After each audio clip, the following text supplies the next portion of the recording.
The hearing room was already tense before the first question was asked. The agenda said, economic reform in underserved communities, but everyone knew it was going to be more than that. Representative Jasmine Crockett sat at one end of the long table, posture steady, pen poised over her legal pad. Across from her sat Larry Elder, radio host turned political firebrand, wearing that half-smile that looked more like a dare than a greeting. The first witness was midway through their testimony when Elder leaned back, scanning the panel like he was waiting for his moment to pounce. Crockett noticed. She'd dealt with this brand of confidence before, the kind that assumes charm will win the day.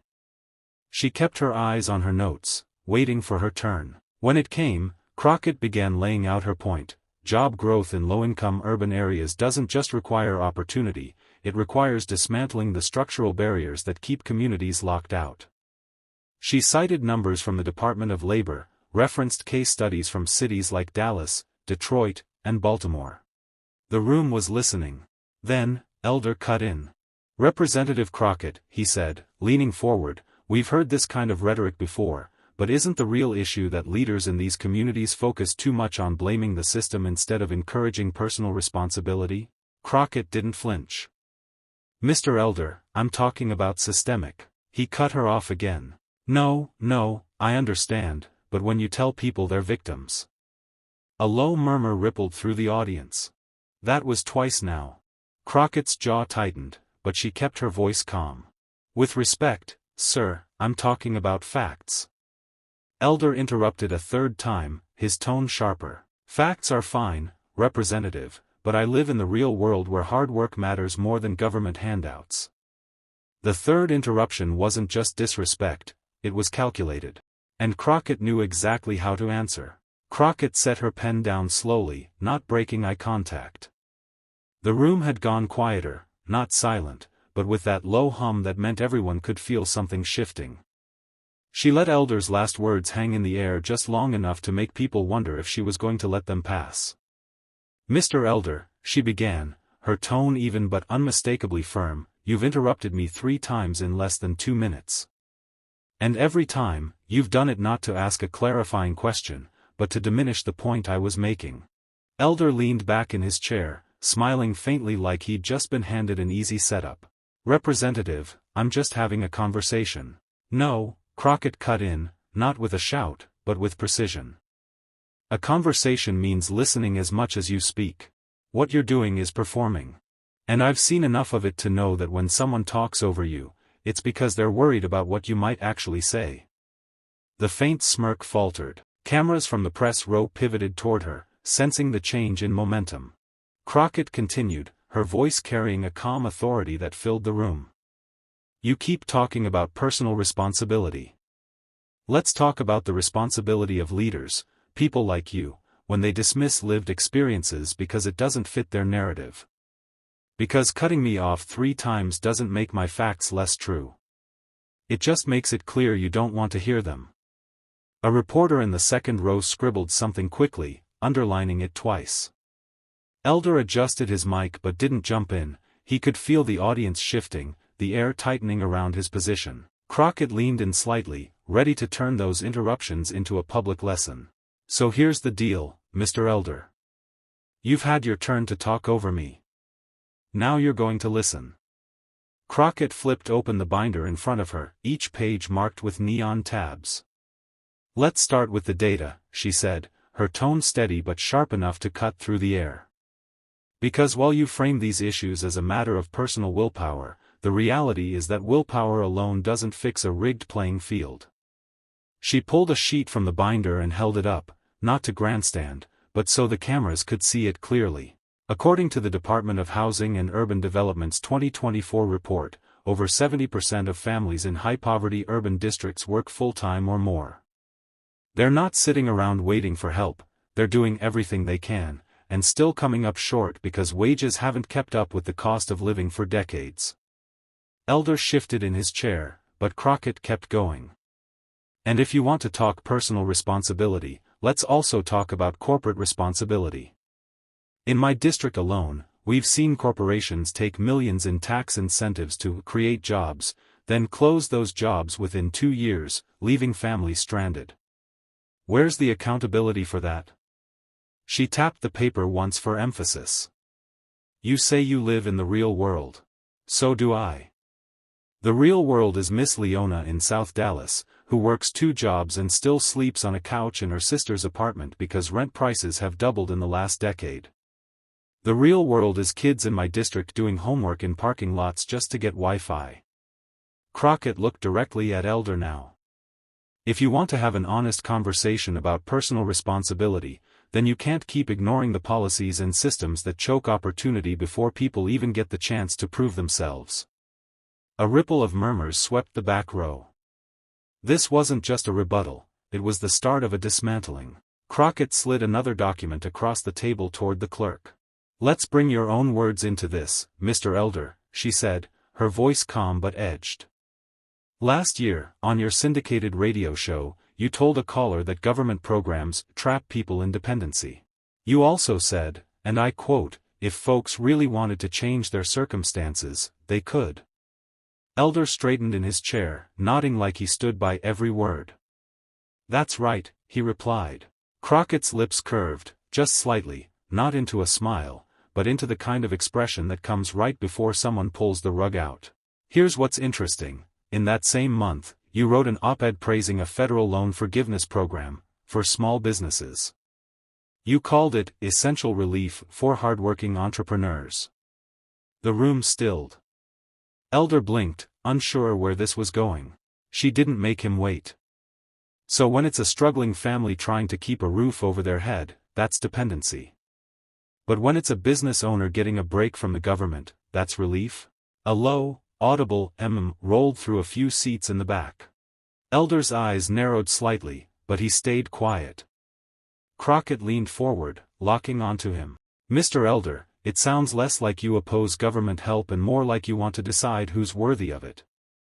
And let me tell you, your interruptions earlier made it very clear which kinds of people you think are worthy and which aren't.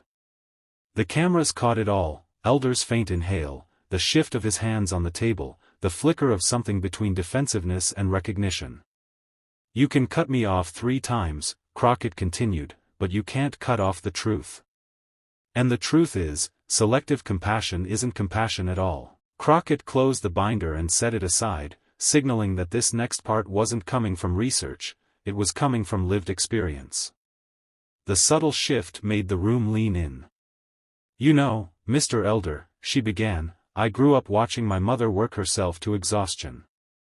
6 days a week, double shifts, sometimes cleaning houses during the day and stocking shelves at night. We weren't lazy. We weren't looking for handouts. We were looking for a chance. She let the sentence hang, her eyes fixed on Elder. And I remember the winter our heat got cut off. My mother boiled water on the stove so we could wash up before school. I was 12. I didn't think we were dependent. I thought we were surviving. A stillness spread over the hearing room, not silence, but the kind of heavy quiet that comes when people recognize a story they've lived in some form themselves. Crockett glanced toward the cameras. I've met hundreds of people in my district who've been through worse. People working 2, 3 jobs while taking care of kids or elderly parents. People doing everything right and still falling behind because the rent keeps going up while their wages don't. And when they reach out for help, they're told by leaders, some of them in this room, that they just need to try harder. Her voice tightened, but never rose. Mr. Elder, I've heard you speak about how tough your own upbringing was. So you should know better. You should know what it's like to have to fight twice as hard just to stay in place. And yet, instead of using that understanding to build bridges, you cut people off, literally and politically, because their struggle doesn't fit your script. She leaned back, the challenge clear. That's not leadership. That's gatekeeping. Crockett reached back for the binder, flipping it open to a tab marked in bright red. Let's address your favorite talking point, Mr. Elder, the idea that success is purely about individual effort. She pulled a chart from the folder, angled so the committee members and cameras could see. This, she said, tapping the page, is a comparison of 2 zip codes, one in my district in South Dallas, and one in a wealthy Dallas suburb.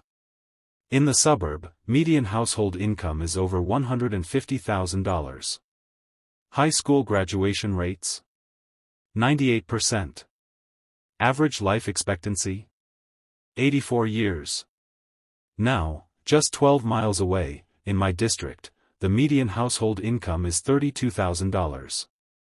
Graduation rates drop below 60%. Life expectancy? 68 years. Elder gave a small shrug. That's unfortunate, but it doesn't mean. It means, Crockett cut in, that zip code is destiny for far too many Americans. It means where you're born dictates your odds before you ever get a chance to prove how hardworking you are. And you don't change that with slogans. You change it with policy. She flipped to another page. And here's the kicker, the lower income zip code sends a higher percentage of its income in taxes than the wealthy one, proportionally speaking. So when you suggest that these communities are simply taking, the truth is, they're subsidizing the same system that shortchanges them. A low, rumbling agreement rolled through part of the audience. Elder opened his mouth to respond, but Crockett didn't give him the chance. You talk about the real world, Mr. Elder. In the real world, working parents skip meals so their kids can eat. In the real world, a single hospital bill can wipe out a family's savings. And in the real world, your narrative doesn't hold up under the weight of facts. Her gaze was steady. So, if we're going to talk about responsibility, let's start with the responsibility to tell the whole story, not just the parts that fit your ideology. Crockett leaned back for a moment, letting the weight of the data settle. Then she shifted forward again, eyes locked on Elder. And since you were so eager to interrupt me earlier, let's use that for something productive, she said, her voice carrying just enough edge to draw the room in. 3 times you cut me off, she continued, holding up 3 fingers, and each time, you tried to reframe this conversation into one about personal flaws instead of systemic barriers. That's not just disrespect to me, it's disrespect to the millions of Americans who live these realities every day. Elder adjusted his tie, clearly preparing to respond, but Crockett wasn't done. See, here's the problem with talking over someone, it doesn't erase the truth. It just makes you look afraid of it. And when you do it in a public hearing, it sends a message to everyone watching that certain voices don't deserve to finish their sentences. She paused, eyes sweeping across the room. That's not a debate tactic. That's silencing. And it's something I refuse to normalize in this chamber or anywhere else. A reporter in the front row scribbled furiously, already imagining the headline. Elder's jaw tightened. So let's flip the script, Crockett said. You want to talk about responsibility? Let's talk about your responsibility, as someone who's been given a national platform, to tell the truth even when it challenges your base. Let's talk about what it means to lead without dismissing or diminishing the people you claim to represent. Her tone softened just slightly, but the steel was still there. Because, Mr. Elder, if the only way to defend your argument is to interrupt, then maybe it's not the interruptions you need to work on, it's the argument. The quiet in the room wasn't from politeness. It was from impact. Crockett rested her hands on the table, leaning in with a steadiness that felt less like a speech and more like a cross-examination. Mr. Elder, she began, I'm not here to win a soundbite. I'm here because every day in my district, I meet people who are doing everything this country says you should do, work hard, follow the rules, raise your kids right, and they're still falling through the cracks. She let the words breathe, scanning the committee before locking eyes with Elder again. I've met a single mother in Oak Cliff working 2 jobs who still can't afford childcare. I've met a veteran in West Dallas living in his truck because his VA claim has been processing for 18 months. I've met teenagers doing homework in laundromats because it's the only place with free Wi-Fi. And you know what none of them need? They don't need a lecture about trying harder. They need leaders who fight for them instead of talking over them. Elder opened his mouth, but Crockett kept going, her voice cutting through the space between them. 3 times you interrupted me. That's 3 times you told every single one of those people that their truth didn't matter. That's 3 times you put performance over progress. She reached into her folder and slid a small photograph forward, not for Elder, but for the cameras. It showed a weathered front porch with missing steps and peeling paint. This is Miss Gloria's house in my district. She's 72. Lives on Social Security. Keeps a bucket under her leaking roof. She called my office 6 times before we could get her emergency housing repair approved. And yet, under your philosophy, her problem isn't a broken system, it's that she didn't work hard enough. That's the kind of thinking that keeps her in danger. Crockett's voice dropped to a low, unwavering tone. Interrupt me all you want, Mr. Elder. But you can't interrupt the truth, and the truth is, disrespect doesn't change reality. It just exposes fear. Crockett leaned back slightly, but her gaze never left Elder. The pause wasn't hesitation, it was control. She knew the cameras were fixed on both of them, catching every flicker of expression. You've built a career, she said evenly, on telling audiences that struggle is a choice. That if people are still poor, it's because they didn't do enough. That's a neat little story to tell from behind a microphone. But here, in this room, we deal in reality, and reality doesn't care about your talking points. Elder gave a tight smile, the kind that said he was searching for a way back into the exchange. Crockett didn't give it to him. Here's the reality, more than half the households in my district spend over 30% of their income just on rent. That's the federal definition of being rent-burdened. And while you talk about bootstraps, those same families are the ones funding the tax breaks for billion-dollar corporations who ship jobs overseas. A murmur moved through the audience, sharp and quick. Elder's hands clasped together, his knuckles widening just slightly. You cut me off 3 times, she continued, her voice carrying a quiet weight. But every time you did, you gave me the chance to show exactly why this conversation matters. Because if you can't even let a colleague finish a sentence, how can we trust you to let struggling Americans finish their climb out of poverty? She turned slightly toward the dais, addressing the room as much as Elder now. This is the problem with turning poverty into a punchline. It might win you applause in some rooms, but in the real world, it costs lives. The tension in the air was electric, the kind that said the next words she spoke would be replayed, quoted, and dissected long after the hearing ended. Crockett placed her hands flat on the table, leaning in just enough so the cameras caught every word. Her voice was low, deliberate, and unshakable. Mr. Elder, she said, you can interrupt me, you can talk over me, and you can try to reframe this conversation, but you cannot erase the truth.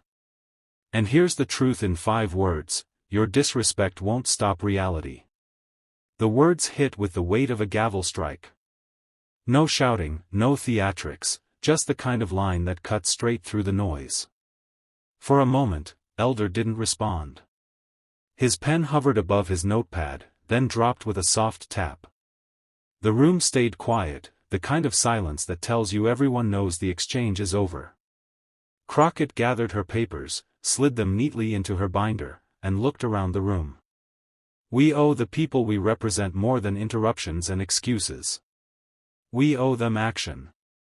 And I, for one, am done letting anyone, inside or outside this chamber, turn their struggles into political theater. She pushed back her chair and stood, the scrape of the legs on the floor punctuating her words. As she walked out, the cameras stayed on her, not Elder. Reporters were already typing, headlines forming in real time. Outside the hearing room, a young woman waiting in the hall caught Crockett's eye. Thank you, she whispered. For not letting him shut you down. Crockett smiled faintly. That's my job. And just like that, the clip that would dominate social media by nightfall was sealed, 5 words, an unshakable presence, and a refusal to be silenced. At the end of the day, what happened in that hearing wasn't about winning a political sparring match, it was about showing the people watching, the ones living these struggles every day, that their voices matter. Jasmine Crockett didn't just defend her time to speak, she defended the right of millions to have their realities acknowledged, without being cut off, dismissed, or reframed to fit someone else's narrative. Larry Elder may have interrupted her 3 times, but each interruption only made her case stronger. Every time he tried to control the conversation, she redirected it back to the facts, the human stories, and the systemic truths he didn't want to face. By the end, it wasn't just a takedown, it was a reminder that respect, empathy, and action are not optional in leadership, they are the bare minimum. 5 words became the headline, but the impact went deeper. It told people across the country, you have the right to speak, the right to be heard, and the right to demand better, no matter who's sitting across the table.